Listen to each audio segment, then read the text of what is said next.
নির্বাচন নিয়ে ষড়যন্ত্র চলছে উল্লেখ করে ফেব্রুয়ারিতে নির্বাচন হওয়াকেই বড় চ্যালেঞ্জ বলে মন্তব্য করেছেন বিএনপি মহাসচিব মির্জা ফখরুল ইসলাম আলমগীর।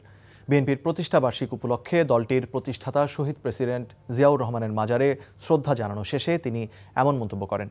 ৩১ দফা বাস্তবায়নের মধ্য দিয়ে বিএনপি দেশের রাজনীতির আমূল পরিবর্তন ঘটাতে চায় বলেও জানান মির্জা ফখরুল। ইফতেখার রেজা রিপোর্ট।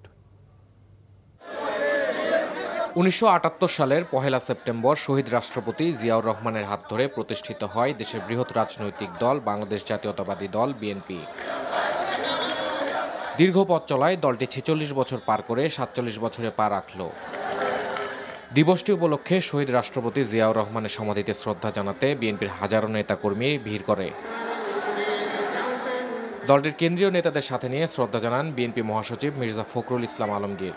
শ্রদ্ধা জানানো শেষে মহাসচিব বলেন, ফেব্রুয়ারিতে সুষ্ঠু নির্বাচনের লক্ষ্যে অন্তর্বর্তী সরকারকে বিএনপি সহযোগিতা করবে।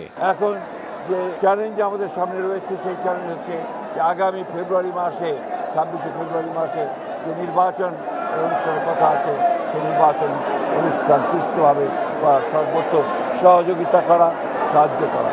বিএনপি ভবিষ্যৎ বাংলাদেশের রাজনৈতিক সংস্কৃতির আমূল পরিবর্তন চাই উল্লেখ করে এ বিষয়ে সবার সহযোগিতা কামনা করেন মির্জা ফখরুল। যে সংস্কার প্রস্তাবগুলো নিয়ে এসেছিল কমিশনগুলো, সেই সংস্কার বিএনপি সর্বাত্মক সহযোগিতা করেছে এবং বিএনপির ৩১ দফা কর্মসূচি প্রবর্তনের মধ্যে দিয়ে বাংলাদেশের রাজনীতিতে সম্পূর্ণ আমূল একটি পরিবর্তন বা আনার ব্যবস্থা করেছে।